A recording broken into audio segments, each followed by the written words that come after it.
안녕하세요. 저는 이제 88순잔치를 한 김씨입니다. 저는 경상남도 상주 시골에서 자랐습니다. 국민학교 다니는 것만으로도 어른들에게 부담이 되었던 시절, 장녀인 저는 국민학교도 겨우 졸업했습니다. 농사일로 늘 바쁘신 부모님을 대신해 3명의 동생을 엄마처럼 키웠죠. 지금도 자식보다 훨씬 더 저를 챙겨봐주는 동생들입니다. 60년대에는 20살이면 거의 시집을 가고 빠른 친구들은 엄마가 된 친구들도 있었습니다. 동생들을 키우다 보니, 그리고 전쟁의 속에서 살아남는 게 우선이었기에 국민학교를 다닐 수 있는 것만으로도 행복이었던 시대를 살아온 저는 매우 늦은 나이인 30에 결혼을 하고 33살에 귀한 아들을 낳았습니다. 지금 시대에는 30살이면 노처녀도 아니지만 그때는 노처녀라서 시집살이도 정말 심하게 했습니다. 아이를 업고 아궁이 밥을 하다가 태워서 혼나고, 남편은 그 당시 돈을 벌어 오겠다고 남아공에 일을 하러 갔습니다. 그렇게 시댁에서 혼자 아이를 키우면서 남편 없이 5년을 하루도 눈물 흘리지 않은 날이 없을 만큼 힘들게 살았어요. 그러다 남아공에서 돈을 벌어온 신랑과 서울에 터전을 잡고 백반집을 시작했습니다. 오랜 시집살이로 반찬을 만들고 밥을 차리는 건 누구보다 자신 있었고, 매사 부지런하고 사람 좋아하는 신랑 덕분에 어느새 월세에서 전세로, 그리고 50대에는 아파트도 구입해 남들만큼 살았습니다.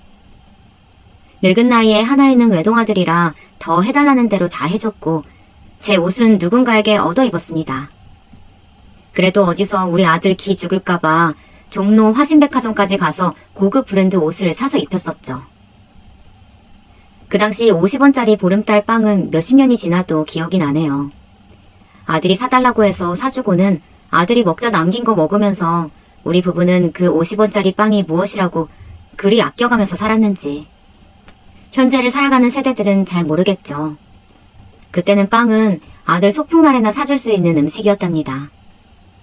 그리고 국민학교밖에 못 나온 부모와 달리 열심히 공부해서 꿈이 의사였던 아들 뒷받침해주기 위해 아낌없이 지원해 주었습니다.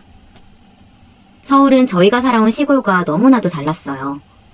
70년대에도 잘 사는 집 아이들은 고액 과외를 했었고, 저희 아들은 그게 한이 되었나 보더라고요. 이번에 아들이랑 큰 소리로 싸우면서 알게 되었네요.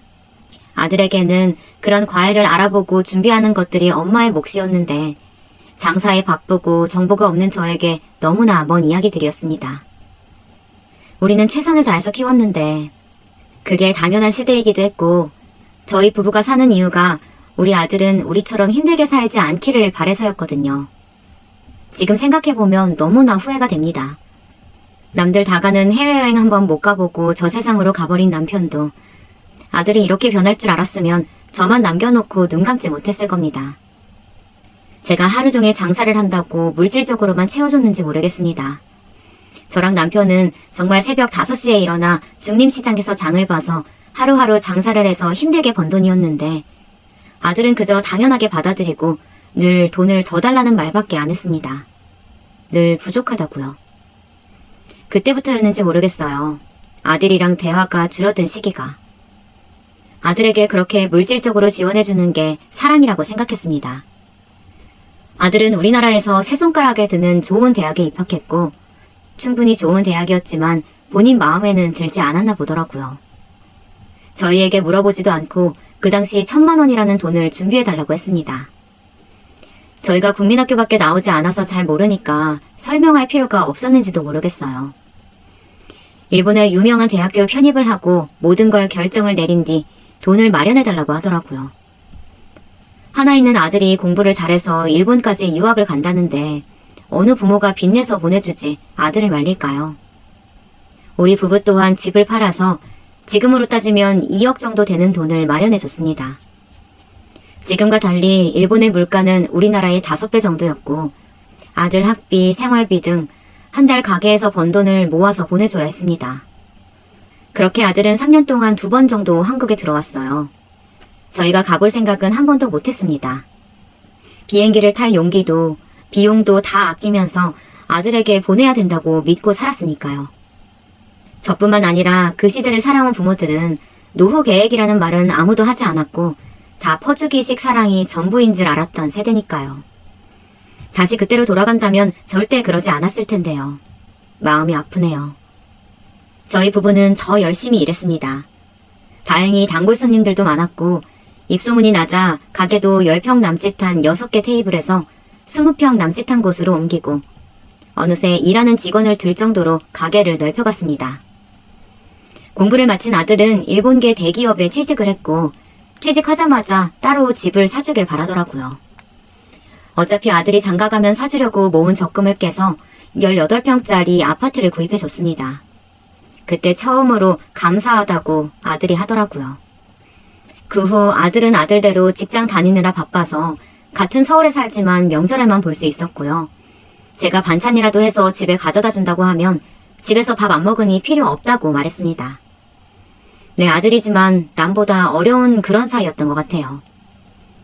너무 고생을 했는지 저희 신랑은 환갑잔치도 못한 채 위암이라는 큰 병을 앓게 되었고 가게는 제 동생들에게 맡겨두고 신랑의 병간호에 집중했습니다. 여보, 내가 말년에 이렇게 아파서 또 당신을 힘들게 하네. 이제라도 장사 접고 남은 돈으로 당신은 여행도 좀 다니고 즐겁게 살다 오시오. 그리고 아들이랑 사이좋은 모자관계 만들어 봐요. 우리가 너무 돈에 얽매서 살았는지 지금 생각해보니 후회되는 인생이구려. 그 말을 끝으로 남편은 저를 남겨두고 떠났습니다. 아들 또한 엄마도 이제 장사 그만하고 편하게 사세요 라고 말했지만 남편도 없고 어느새 다 큰 아들은 자신의 삶에 빠져 살고 있었고 제가 돌아갈 자리는 제 식당뿐이더라고요. 그렇게 다시 남편의 자리를 식당 일로 채웠습니다. 혼자가 된 동생과 둘이서 30년간 한자리에서 하다 보니 어느새 동네 지인들이 단골 손님이 되었고 제 삶의 터전이 되었습니다. 나보다 힘들게 산 이웃을 챙기면서 사는 것이 제 인생의 유일한 낙이었습니다. 옆집 가게 사장님이 더 자식 같고 더 자주 얼굴을 보고 밥을 먹고 지금도 그분들이 있어서 법적 소송을 할 수 있었습니다. 정말 고마운 사람들이죠. 저희 아들은 살고 있는 집을 미리 상속해달라고 했습니다. 남편이 사망하고 난 뒤 상속세를 아낄 수 있다는 이유로요. 대신에 가게 옆 조그마한 월세집에서 사는 게 집에서 가게 왔다 갔다 하는 것보다 편할 것이고 월세는 자기가 부담하겠다며 이사를 강요하더라고요. 저 또한 남편이 떠난 집을 더 이상 유지하기 힘들었고 그저 나보다 똑똑한 아들이 하는 말이니 무조건 믿고 따랐습니다. 내가 늙으면 아들이 나를 보살펴주겠지라는 믿음으로 아들에게 모든 걸 증여했죠. 또한 아들이 내년에 결혼할 아가씨가 있었는데 지금 시기가 집을 사기 좋을 때라고 하기에 어차피 내가 죽고 나면 다 아들에게 갈 재산이기에 아들이 시키는 대로 했습니다. 당시 5억이 넘는 아파트를 그렇게 아들 명의로 해주고 아들은 저희 집을 팔아서 회사 근처에 20평대 아파트를 구입하더라고요. 그리고는 가게 담보 대출까지 받아달라고 했습니다. 아들은 아파트를 상속받으면서 월세는 내어준다고 했지만 가게 문 닫는 날까지 한 번도 월세를 준 적이 없었습니다. 제가 그때는 돈을 버는 입장이라서 아들에게 달라고 하지도 않았어요. 아들에게 혼자 남은 엄마가 짐처럼 느껴지는 게 싫었거든요. 그해 제1교포 며느리를 데리고 왔습니다. 일본에서 대학 다닐 때부터 만났던 아가씨였는데 이제야 소개를 시켜주더라고요. 남편이 살아있을 때 한 번이라도 데리고 왔으면 좋았을걸. 하늘로 가는 길이 덜 힘들었을 텐데 이런 아쉬운 마음도 모르는 채 결혼 날짜까지 잡아서 저에게는 통보식이었습니다. 저는 아들 결혼 전 며느리 얼굴을 3번 보고 식장에 들어갔네요. 상견례 또한 일본에서 오셔야 했기에 식장에서 소개받았습니다. 말도 잘 통하지 않고 아들 말로는 며느리 친가 쪽 부모님이 대학 교수님이시라고 하니 괜히 내가 말 한마디 잘못했다가 우리 아들에게 피해가 갈까봐 걱정이 되더라고요.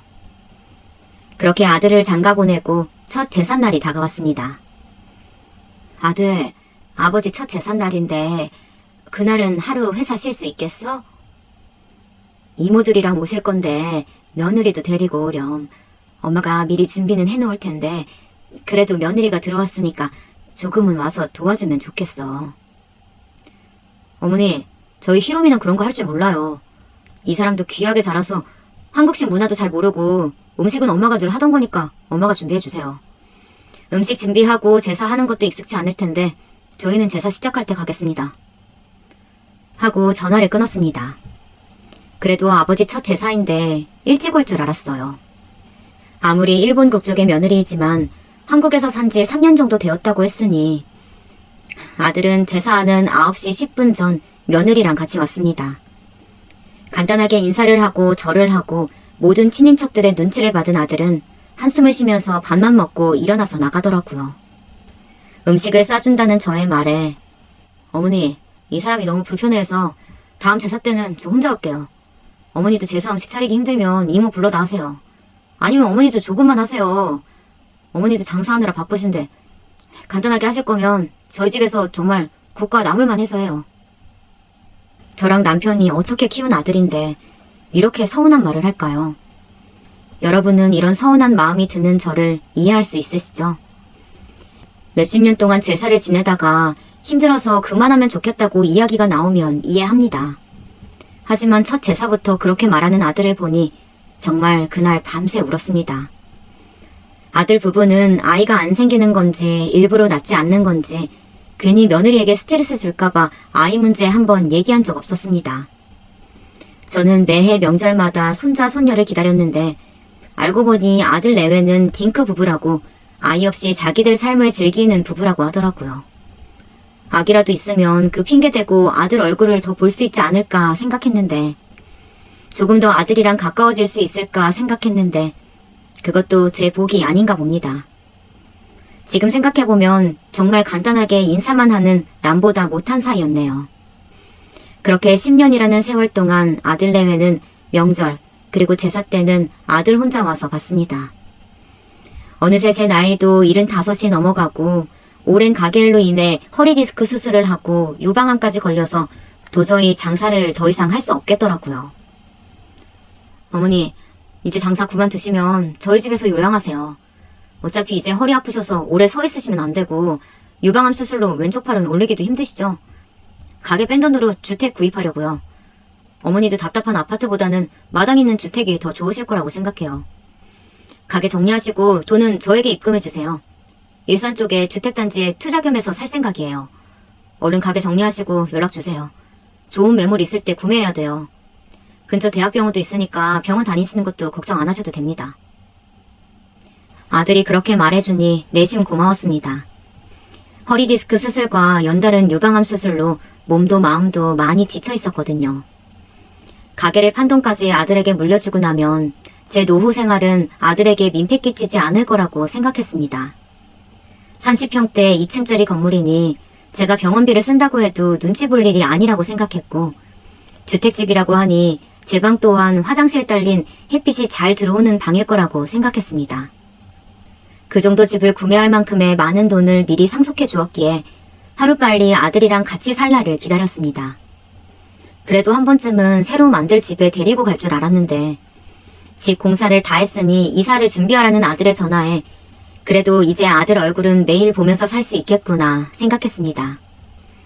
여든을 바라보는 나이가 되자 한평생 아들에게 기대면서 살지 않았지만 몸이 불편하고 아프니 사람의 마음 또한 약해지더라고요. 그렇게 한 번도 가본 적 없는 일산으로 이사를 왔습니다. 한평생 아들보다 친하게 지냈던 이웃들과 헤어지는 게 힘들었습니다. 아이고 형님, 아들네 가서 좋으시겠어요.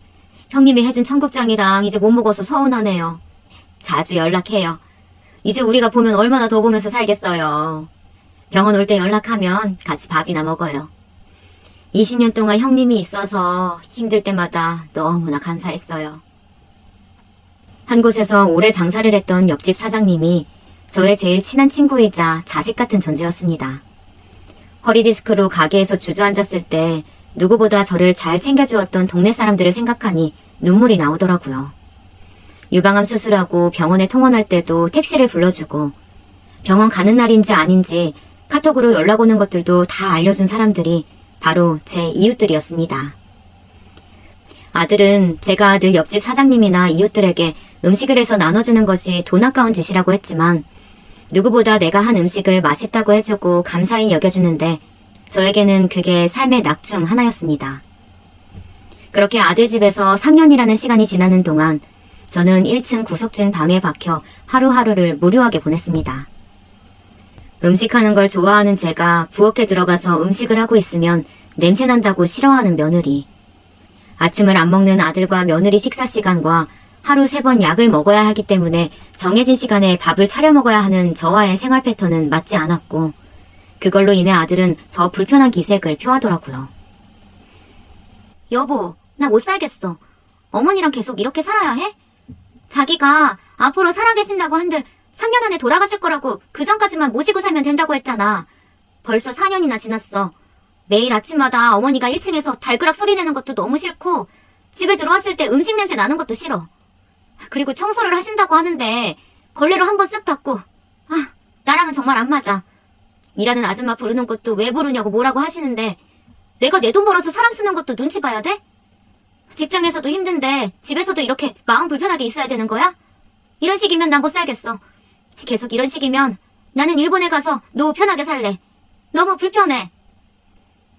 여보 미안해. 나도 어머니가 이렇게 오래 사실 줄 몰랐어.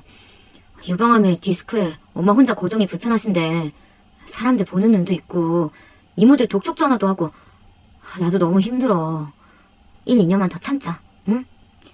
한국은 아직 일본하고 달라서 사람들 시선 무시 못해. 엄마 도움으로 내가 집도 사고 한 거 다들 아는데 어떻게 내가 엄마를 모른 척해. 자기가 조금만 이해해줘. 자기도 알잖아. 한국에서는 아직 부모님 모시는 걸 당연하게 생각하는 집 많다는 거. 정말 미안해. 몇 년만 더 참자. 어? 아들과 며느리의 대화를 들으니 황당했습니다. 물론 요즘 며느리 시대에는 청소하는 도우미를 불러서 청소하고 반찬과 국도 이틀에 한 번씩 배달해서 새벽에 집 앞에 두고 가더라고요. 편한 세상이죠.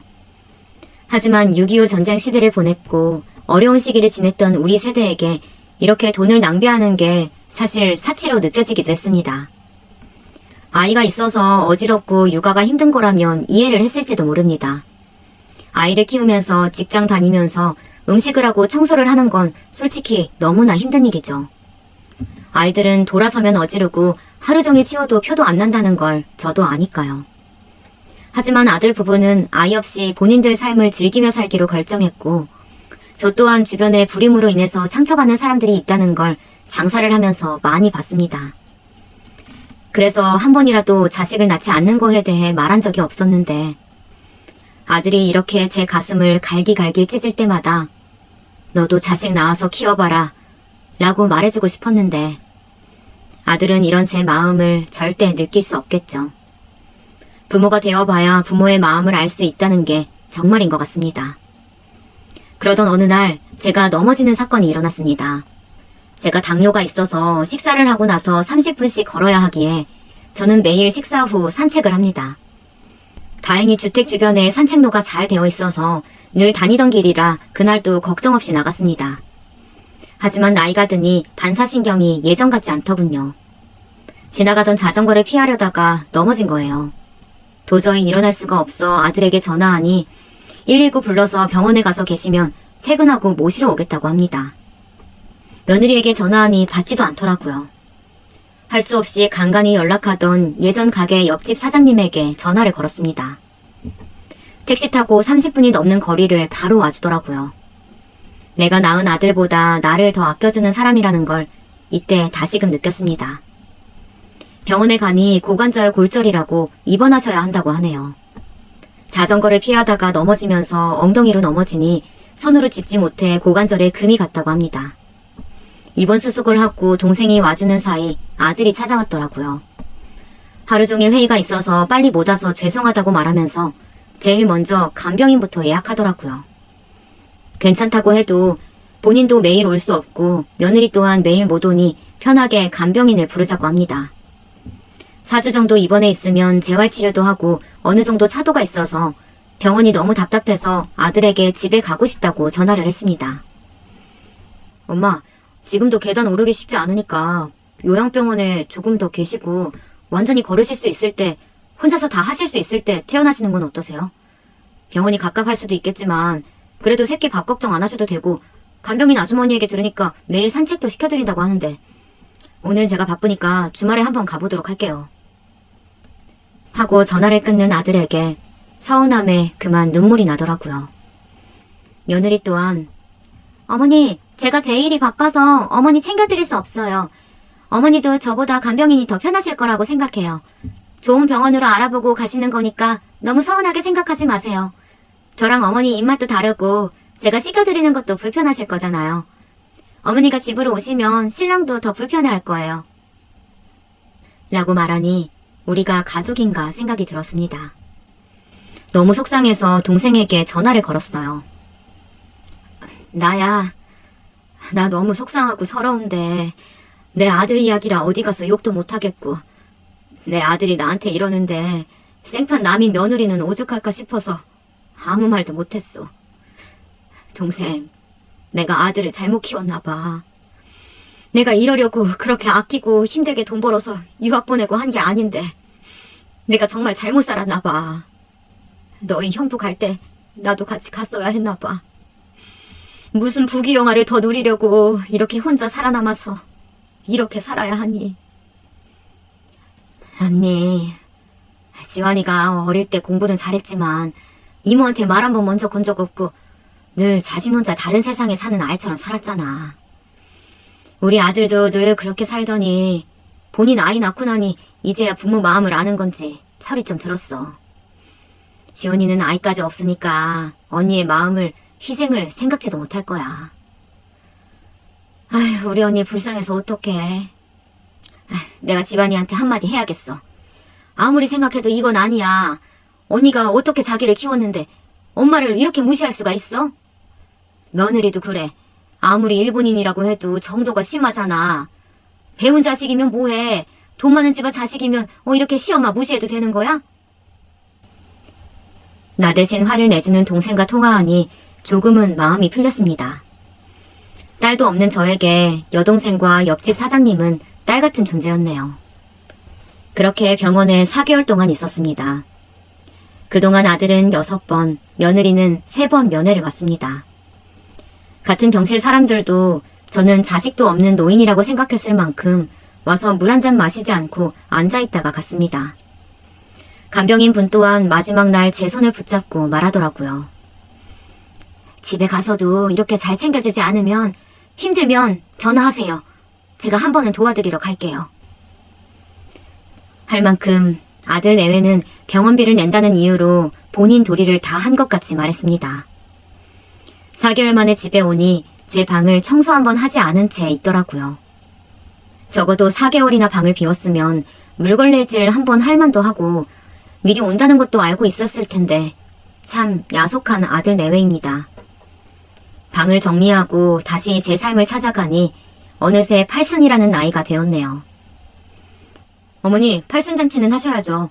칠순잔치도 일하신다고 이모랑 제주도 가신 게 다시니까 이번에는 팔순잔치는 한정식집 예약해 놓을게요. 주말에는 저랑 한복 한 벌 하러 가요. 하는 겁니다. 여행을 가도 늘 둘이서 가는 아들이고 한 번도 저에게 어디를 같이 가자고 하는 아들이 아니라서 아들이랑 어디를 간다는 게 좋더라고요. 그게 다 아들의 마지막 선물인 줄도 모르고 설레어 했습니다. 일주일 후 결혼식 이후 처음으로 새 한복을 맞춰 입고 팔순잔치를 했습니다. 아들이 반대했지만 옆집 사장님 내외와 그 동네 단골 분들을 초대했어요. 하루하루 만나서 웃고 살았던 이들이야말로 저에게 가장 큰 인연들이었습니다. 저에게는 누구보다 제 삶을 지켜준 이들이었으니까요. 아들은 끝까지 왜 그렇게 사냐, 저를 한심하다 생각했지만 아들에게 끝까지 초대해야 한다고 말했습니다. 아마 제 인생 중 아들 의견에 반대한 거는 이때가 처음인 것 같네요. 그렇게 제가 아끼는 사람들을 모아서 사진을 찍고 팔순잔치를 했습니다. 그날 저녁 하루 종일 피곤한데 잠이 오지 않더라고요. 먼저 간 내 남편도 그립고 남은 내 인생을 생각하니 가슴이 답답했습니다. 그러다 잠시 부엌에 나갔는데 아들 부부가 또 말싸움을 하더라고요. 여보, 나는 이제 할 만큼 다 했어. 어머니 팔순잔치만 해드리면 요양원 보낸다면서 재산 상속도 다 끝났고 내일 당장 요양원 가시라고 남편이 말씀드려. 그리고 우리 일본으로 가는 건 어떻게 할 거야? 엄마 아빠가 기다리는 거 알잖아. 어머니 시설 좋은 요양원에 보내드리고 1년에 한두 번 와서 찾아뵙고 그렇게 하기로 5년 전부터 나랑 이야기 끝난 거 아니었어? 맞아. 나도 우리 엄마가 이렇게 오래 사실 거라 생각도 못했는데 몇 년간 모시고 살았으니까 나도 자식으로 할 도리는 다 했다고 봐. 그래도 오늘 팔순잔치 했는데 지금 당장 나가시라고 하는 건 조금 그렇지. 엄마한테는 내가 이달 안에 말씀드릴게. 그리고 올해까지는 모시고 내년에 우리 일본 들어가면서 집 처분하고 요양원에 모시자. 그때 되면 나도 일본 지사장으로 승진할 수 있을 거야. 그것 때문에 이사님 비에 맞춰가면서 효자 흉내 내면서 지금 이 자리까지 왔는데 가야지. 내 꿈인데. 그리고 엄마도 아무 말 없이 따르실 거야. 어차피 지금도 거의 혼자 사시는 거나 마찬가지인데. 이 집 팔고 그때 본 온천 옆에 아파트에 살자. 엄마가 반대하셔서 강아지도 못 키웠는데 이제 우리도 우리 하고 싶은 대로 하고 살자. 나도 더 이상 한국에 미련 없어. 회사 생활도 지긋지긋하고 일본에서 좀 편하게 살고 싶네. 요즘은 요양병원도 잘 되어 있고 5년씩 선납금 하면 할인도 해준대. 어머니가 5년 정도는 더 사실 것 같으니까 그 돈 빼고 주식 투자하고 이 집 팔고 차 팔고 하면 우리 사는 게 문제는 없을 것 같아. 설마 5년 이상 더 사시는 건 아니겠지? 병원은 나도 같이 알아볼게. 그래도 어머니가 그 사람들한테 잘하셨나 봐. 생각보다 다들 돈을 많이 넣으셨네. 이모들도 늘 못 사신다고 들어서 어머니한테 돈만 빌리는 줄 알았는데 100만 원씩 하셨어? 그러게. 우리 이모들이 웬일이래. 엄마가 어렸을 때부터 키워주셨으니까 이 정도는 해야지. 밥값 계산하고도 생각보다 많이 남았네.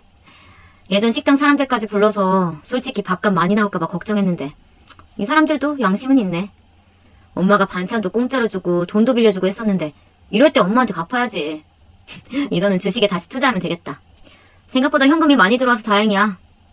아들이 일본으로 이민할 생각을 하고 있었다는 것도 처음 듣는 이야기였지만 내 손님들을 이렇게 취급하는 아들의 인성도 아직 혼자서 밥도 차려 먹고 거동이 불편한 것도 아닌데 요양병원에 보낸다니 그것도 제 의사는 물어보지도 않고 너무나 기가 차서 말이 안 나왔습니다. 이런 불효자식이 있나 하면서 2층으로 올라가려다 이렇게 살면 안 되겠다 생각이 들었습니다. 이렇게 내 삶을 다 바쳐서 키운 대가가 요양원이라뇨.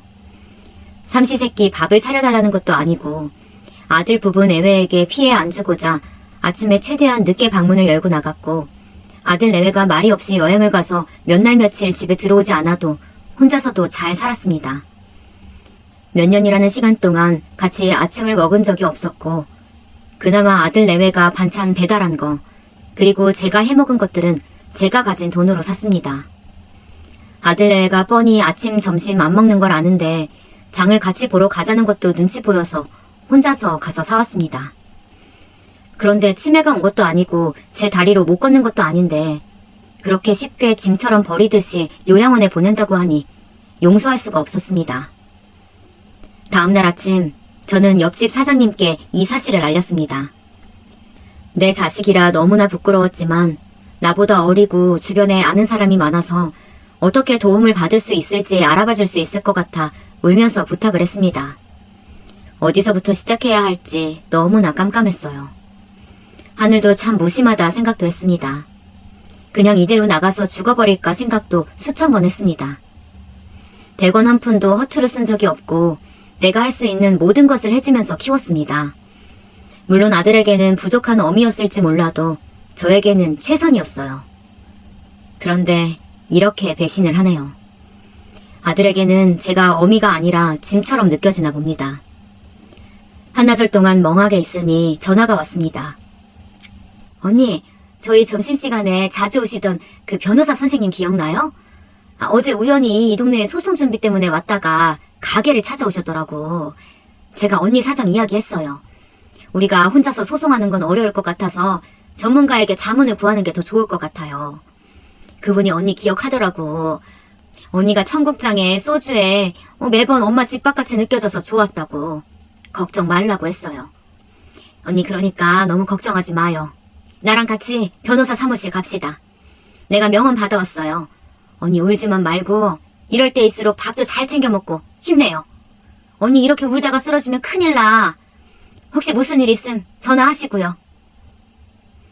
늘 저희 집에 점심을 먹으러 오는 단골 손님 중 변호사분이 저를 도와주시기로 했고 옆집 사장님 덕분에 이렇게 다시 인연이 되었습니다. 혼자 찾아가는 걸 무서웠던 저에게 선뜻 같이 가주겠다고 하는 옆집 사장님 덕분에 용기를 내어 변호사 사무실에 갔어요. 사장님, 안녕하세요. 잘 지내셨죠? 일주일에 2번씩 사장님 가게에서 점심 해결했는데 저 얼굴이 너무 안 좋아 보인다면서 소주도 공짜로 주시고 그때 재판 져서 너무나 힘든 날이었거든요. 사장님이 주신 술, 이제 제가 그 값 할 일이 생겼네요, 사장님. 부양권 소송 아마 힘든 싸움이 될 거예요. 부모 자식 간의 싸움이 솔직히 가장 힘들어요. 중간에 포기하시는 분들도 많으시고요. 감정적으로도 힘들지만 증거를 찾는 것도 서로 말로 한 것들을 증명해야 하다 보니까 이기기 힘들 수도 있어요. 괜찮으시겠어요? 사장님은 끝까지 소송하시겠다고 마음 먹으신 거죠? 요즘 사장님 말고도 자식들이 부모님을 모시는 게 여의치 않아서 부양 문제로 부양료 청구 소송 같은 경우 많습니다. 그러니까 너무 걱정하지 마세요. 예, 변호사님. 저 좀 도와주세요. 제가 병원에서 퇴원하라고 해도 아들이 말려서 퇴원해도 이 병원 저 병원 다니다가 4개월이 지나서 집으로 왔는데 엊그제 팔순잔치 해주더니 이제 요양병원에 나를 가두려고 합니다. 제가 아들을 잘못 키웠네요. 이럴 거라고는 꿈에서도 생각해보지 않았습니다. 변호사님, 제가 어떻게 해야 할까요? 저는 정말 요양원에 갇혀서 남은 인생 살다가 가고 싶지 않아요. 그렇게 울면서 2시간 동안 이야기를 하면서 제가 준비해야 할 서류부터 설명을 들었습니다. 우선 제 통장을 봤습니다. 아들에게 전 재산을 양도하고 생활비를 쓴 돈을 제외하고 나니 남은 돈은 고작 1,000만 원 남짓이었습니다. 혼자서 살기 위해 필요한 돈을 적어봤습니다. 식비, 전기세, 수도세, 가스세, 관리비, 통신비 등 하나하나 적어나갔습니다. 한 달에 적어도 300만 원은 있어야 월세를 내고 살 수 있을 것 같았습니다. 예전처럼 1,000원짜리 한 장 아껴가면서 살고 싶지는 않았어요. 제가 열심히 모은 돈, 제가 사랑하는 사람들에게 베풀면서 살고 싶다는 생각을 했습니다. 부양비로 집을 받아야 하나 고민도 했어요. 동생이랑 같이 사는 것도 몇십 년째 살았던 이전 동네로 이사도 하고 싶었습니다. 너무나 부끄럽지만 동생에게도 전화를 걸어 이틀간 있었던 모든 일을 이야기했습니다. 동생아, 내가 지금 이런 상황이야. 나 혼자서 살기엔 언니가 너무 늙었어. 오늘 변호사 선생님이랑 이야기하는데 잘 모르겠더라. 다행히 옆집 사장님이 도움을 주시긴 했지만 내가 몸만 늙은 줄 알았더니 머리도 늙었나 봐. 언니 좀 도와줄래? 언니에게 힘이 좀 되어줄래? 하니 울면서 바로 동생이 대답했어요. 언니야, 내가 갈게. 내가 가서 언니 옆에 있을게. 우리 언니 한평생 고생만 했는데 정말 남들한테 잘못 한 번 하지 않고 싫은 소리 한 번 안 하면서 착하게 살았는데 아휴, 우리 언니 불쌍해서 어떡해. 하면서 대성통곡하는 동생을 보니 그래도 아직 내 옆에는 동생도 남이지만 더 가족 같은 옆집 사장님도 나를 생각해주는 사람들이 있다는 사실에 감사했습니다. 안녕하세요, 사장님. 오늘은 동생분이랑 오셨네요. 사건을 준비해봤는데요. 예전에는 자식이 나이 든 부모를 모시는 게 당연시 됐지만 사실 지금은 결혼 자체도 잘 안 하고 아이를 안 낳는 사람들도 많은 게 현실이에요. 우리나라 민법상으로도 부부 사이 그리고 부모 자식 간의 부양의 의무가 규정이 되어 있고요. 사장님처럼 효도하기로 한 아들이 미리 재산을 증여받아 놓고 그 의무를 다하지 않았을 경우 엄연한 불법행위로 볼 수 있어요. 부양료 청구 소송은 자식으로서의 의무를 저버리는 행위이며 또 효도를 하지 않았기에 이에 대해서 소송을 거는 건데 그에 맞게 합당한 근거가 있어야 됩니다. 사실 이러한 근거가 되는 증거를 수집하는 과정이 어려워서 중간에 포기하시는 분들도 많으세요. 변호사 선생님, 저희 언니가 진짜 가게부터 예전에 형부랑 살던 아파트 다 상속해줬습니다. 아마 그 돈만 해도 30억이 넘을 거예요. 그뿐인가요? 가게 권리금부터 그렇게 전부 다 증여를 해줬더니 이렇게 막무가내로 언니를 요양병원에 보낼 생각을 하다니요. 물론 아들놈이 대기업에 다녀서 본인이 모은 돈도 있죠. 지금 사는 주택이 20억인데 다 언니 돈으로 지은 집인데 아들 명의로 되어 있어요. 언니가 지금 가진 돈은 1,000만 원 정도고요. 솔직히 너무 괘씸해서 꼭 이 소송으로 이기고 싶네요. 우선 아들 회사에 송장 보내고 이런 나쁜 불효막심한 놈이라는 걸 알리고 싶어요. 이제라도 우리 언니 좀 편하게 살 수 있게 도와주세요. 아휴, 정말 하늘도 무심하지. 변호사님, 꼭 이겨서 그 아들놈 혼 좀 내주세요. 저보다 더 화가 난 동생은 인터넷으로 알아봤더라고요. 그렇게 저랑 제 동생 그리고 변호사 선생님이랑 소송 준비를 시작했습니다. 주말 저녁 아들이 같이 저녁을 먹자고 하더라고요. 아, 이제 올 게 왔구나 싶었어요. 마음을 단단히 먹었습니다. 절대 눈물 절절 흘리면서 불쌍한 엄마처럼 보이고 싶지 않았으니까요. 너에게 의지해야만 하는 늙은이가 아니라는 걸 보여주고 싶었습니다. 변호사를 만난 이후 매일매일 밤마다 울면서 저 세상 간 남편을 원망했죠. 왜 혼자 가서 나만 이런 꼴을 보게 하냐고. 원망하면서도 신에게도 80년 동안 내가 무엇을 그렇게 잘못했기에 이런 지독한 벌을 내리시냐며 제 얼굴이 날이 갈수록 수척한데 아들 내외 부부는 매일 무엇이 그렇게 즐거운지 웃음소리가 끊이지 않더라고요. 배신감에 치를 떨었습니다. 죽기 직전까지 아들에게 민폐 끼치지 않는 부모가 되는 게 인생 목표였는데 이제 제 인생 목표는 내 인생을 찾는 것입니다. 적어도 아들에게 앞으로 내 삶이 남은 기간 동안 살아갈 부양비를 받아야 했고 아들이 진심으로 사과하길 바랬습니다. 부모 자식 간의 싸움을 오래 끌고 싶지 않았어요. 그날 저녁 팔순잔치를 한 한정식집으로 오라고 하더니 봉투를 꺼내며 이야기를 꺼내더라고요. 어머니, 저희가 일이 바쁘고 잘 못 챙겨드리는 것 같아서 병원을 알아봤어요. 옛날에는 요양병원 하면 치매 환자들이나 가는 곳이었지만 지금은 혼자 사는 노인들도 많이 가신대요. 어머니도 저희랑 사시는 거 편하지 않잖아요. 몇 년 동안 같이 살았으니까 저도 아들로서 할 도리는 다 한 것 같아요. 제가 2군데 정도 치러봤어요. 엄마도 매일 아침 혼자 차려 드시고 저희랑 시간도 안 맞아서 자주 보지도 못하고 저희 부부랑 생활 패턴이 너무 달라요. 지금 집도 팔려고 내놨고 바로 사겠다는 사람이 있어서 정리할 겁니다. 저희 집에 더 이상 모시고 사는 건 힘들 것 같네요.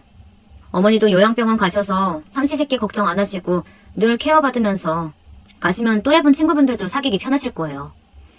2군데 팸플렛 보시고 마음에 드시는 거 정하세요. 아들아, 오늘부터 모자 간의 연을 끊자. 2주 전 팔순잔치 한날 밤 너희 부부가 한 얘기 다 들었다. 어떻게 네가 그럴 수가 있니? 너에게 나는 정말 짐밖에 안 되는 존재니? 엄마가 어떻게 널 키웠는지 알면서 내 인생, 너희 아버지 인생 다 바쳐서 번 돈 다 너에게 줬고 너에게 짐 안 되고자 같이 살고 난 이후 방문조차 조심히 열면서 아침을 차려 먹고 살았다. 그런데 팔순잔치 한 날 요양원에 보낼 생각을 하니? 내가 치매 환자야? 아님 내가 거동을 못해? 너희가 언제 내 밥 한번 직접 차려준 적 있어? 내가 다 알아서 해먹고 살았는데 언제는 내 식사 신경이나 쓴 적 있니? 하면서 울분을 토했습니다. 그러자 아들이 제 인생의 오점이 바로 부모님입니다. 돈으로 해주셨다고요? 매일 남들보다 더 열심히 살았던 건 부모님뿐만이 아니에요. 저 또한 가난이라는 지긋지긋한 굴레 벗어나고자 열심히 했어요.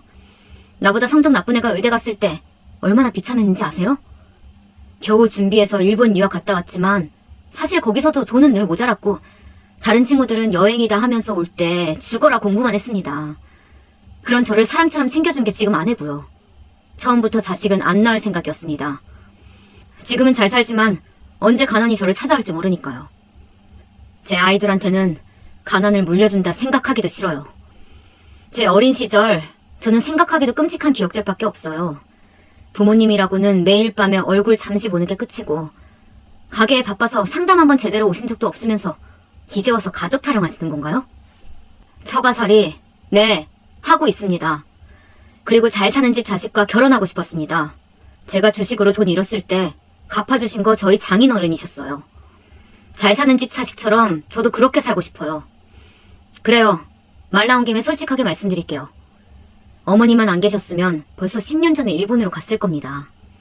아버지 돌아가시고 바로 가고 싶었으나 어머니가 계시니까. 그리고 가려고 또 마음먹을 때마다 어머니가 아프시더라고요. 저 또한 참고 참은 거예요.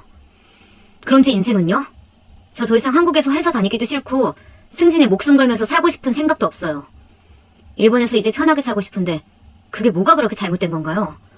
부모라고 무조건 부양해야 하나요? 여태 같이 살아줬잖아요. 더 이상 왜 바라시는 거죠? 다른 부모들은 자식한테 민폐 끼치기 싫어서 본인 알아서 요양병원 가신다는데 왜 엄마는 이런 일까지 제가 알아보게 만드는 거예요? 아들의 말을 들으니 지난 80년간의 세월이 정말 헛수고였구나. 내 인생을 다 바쳐서 키웠는데 그게 아들 너에게는 당연한 거였구나 생각이 드니 이대로는 물러설 수가 없겠다 싶었습니다. 나는 요양원에 들어갈 생각 없다. 집 한 돈으로 내가 가게 정리하고 준 돈 다시 나에게 다오. 그리고 너는 너 아내랑 일본 가든지 해라. 내가 아무리 너에게 해준 게 없다고 말하지만 그 가게는 내가 몇십 년 동안 하루도 안 빠지고 일해서 차린 가게야. 그러니 내가 앞으로 살아갈 집, 생활비 주고 떠나거라. 그럴 돈이 없는데요. 벌써 집 한 돈으로 일본에 아파트 구매했고 나머지 돈은 다 주식으로 돌리고 있고 어머니한테 드릴 수 있는 건 요양원 5년치 돈뿐입니다. 그거라도 달라고 하시면 드릴게요. 근데 매달 생활비는 알아서 하세요. 그 돈까지는 못 해드려요. 저희가 5년 모시고 살면서 저희가 어머니 생활비 다 책임져 드렸고 부양도 할 만큼 했으니 저는 더 이상 못해요. 하고 자리를 박차고 나가는 아들을 보니 그나마 아들로서 가지고 있던 정이 다 떨어졌습니다. 이제 제가 해야 할 일은 법정 싸움에서 이기는 방법. 나의 남은 노후를 요양병원에 끌려가지 않고 살아나갈 수 있는 방법을 찾아야 했습니다. 변호사 선생님을 만나서 증여한 부분에 대한 증명 자료를 찾고 같이 사는 동안 제 식비는 제 돈으로 다 냈다는 카드 증명서도 뽑고 통신사에서 연락 한 번 없는 거, 연락 받지 않은 거 증명 자료를 받았습니다. 변호사가 아들에게 연락을 했어요. 그러자 그날 저녁 아들이 자기 집에서 나가라고 하더라고요. 어떻게 아들을 고소할 수 있냐며 오히려 저에게 소리를 쳤습니다. 며느리 또한 이만큼 모시고 살았으면 되었지 구질구질하게 소송까지 하셔야 했냐고 오히려 난색을 표하며 80 넘은 노모를 캐리어 2개의 짐을 억지로 구겨넣어 나가라고 소리를 치는 겁니다. 그렇게 쫓겨날 수 없었습니다. 동생에게 전화하니 동생은 바로 경찰을 불렀고 사건 접수가 되고 동네가 시끄러워졌습니다. 경찰들도 놀래더라고요. 80 넘은 노모가 치매로 집을 나갈 순 있어도 자식이 이렇게 나가라고 하는 경우는 보지 못했다고요. 경찰 조사를 받고 더 이상 살 수 없어 동생네 집으로 갔습니다. 며칠 동안 전화 한 통 하지 않던 아들이 전화가 왔어요. 아들 회사 상사도 같은 동네에 살았는데 그 소식을 들었나 보더라고요. 사람 그렇게 안 봤는데 정말 짐승만도 못한 놈이라고 회사에 소문이 돌았다고. 아들이 화를 내면서 전화가 와서 알았습니다. 그 동네가 아들 회사 사람들이 많이 살고 거래처 사람들도 많이 살아서 아들의 평판에 큰 영향을 끼쳤다는 걸요. 아직도 자신을 잘못보다는 자신의 회사에서 안 좋은 소문이 들리는 게 더 부끄럽다고 생각하는 아들을 보니 우리 모자의 연은 여기가 끝인가 보다 생각했습니다. 소송을 준비하면서 아들내외 또한 변호사를 선임했습니다. 저희의 경찰 사건으로 인해서인지 아들은 부끄러워서 회사를 더 다닐 수가 없어서 생각보다 일찍 불명예로 퇴직을 했습니다. 그렇게 어미보다 소중하게 생각하던 회사인데 아들에게 미안하기보다는 상황이 이런데 엄마 잘못했어 말 한마디 안 하는 아들이 더 괘씸했습니다. 며느리 또한 마찬가지였어요. 하루는 술에 취한 아들이 전화가 왔더라고요. 도대체 일을 왜 이렇게까지 복잡하게 만드는 건데요? 엄마도 요양원에 있으면 편하잖아. 그리고 우리끼리 싸울 문제 왜 경찰을 개입시켜서 일을 이렇게 꼬이게 만들어요? 내가 회사에서 어떤 말 들은 줄 알아? 호로 자식이래. 사람들이 손가락질 한다고. 내가 얼마나 회사에서 승진하려고 아득바득 살았는데 일본 지사장 자리 따낼 수 있었는데 매일 늦게까지 일하고 모두 다 다음 승진은 나라고 승승장구하는 내 인생에 왜 돌을 던지는데? 엄마가 뭐 해줬는데? 왜 내 인생을 망치는 건데? 다 필요 없고 얼마 주면 돼요? 에? 돈 달라고 지금 나한테 쇼하는 거잖아. 엄마 덕분에 며느리도 친구들 사이에서 나쁜 년이라고 불리면서 손가락질 받고 있어. 이게 엄마가 원하는 거야? 엄마 덕분에 이제 도망치듯 일본에 가야겠네. 이혼하자고 하는데 엄마 때문에 내 인생은 망했어. 엄마가 내 인생을 쓰레기로 만들었다고. 다시는 보지 말자. 이제 엄마 아들은 없어. 하면서 소리치는 아들. 정말 이게 사람이 맞을까요? 시간은 소송 준비를 하다 보니 금방 지나가더라고요. 소송을 진행하면서 어느새 아들은 엄마라고 부르는 대신 최말자 씨라고 제 이름을 부르더라고요. 변호사님 또한 부양가족 소송을 가면 부모와 자식 사이가 아니라 남남으로 되어가는 소송이라 이기는 사람, 지는 사람 모두 마음 불편한 재판이라고 하더라고요. 아무래도 가족 간에 발생하는 일인 만큼 당사자인 저도 힘들었고 그걸 지켜보는 동생도 힘들어했습니다. 그래도 동생도 옆집 사장님도 그 외 이웃들의 도움이 있어서 여기까지 왔습니다. 재판이 시작되었습니다. 저는 보통 연금 외에 정기소득이 없는 경우에 속했고 일전에 자식에게 재산을 증여하여 남은 재산이 없는 상태를 증명했습니다. 또한 혼자서 살기에 생계를 유지하기 어렵다는 걸 증명해서 결국 소송에서 승리를 했어요. 물론 아들의 전 재산을 가져올 수는 없었습니다. 제가 증여한 돈의 100%를 찾는 것은 어려운 일이라고 하더라고요. 그래도 재판으로 인해서 저는 전세금이랑 생활비를 받기로 했고 이 사건으로 인해서 아들은 회사를 관두었고 며느리 또한 친구들 사이에 소문이 퍼져서 더 이상 한국에서는 못 산다고 들었습니다. 둘 다 명예를 중시하고 남들이 부러워하는 삶을 살고 있다고 착각 속에 살던 애들이라 더 정신적으로 타격이 큰 것 같았습니다. 아들 내외에게 벌을 주고 싶었어요. 아무것도 못하는 뒷방 늙은이가 아니라 자신의 권리를 찾고 싶었고 80년 인생의 대가라고 생각하니 재판이 끝나자 뿌듯한 마음도 들었습니다. 요즘은 저희 집뿐만 아니라 고령화 시대로 가면서 저처럼 부양료 청구 소송이 많다고 합니다.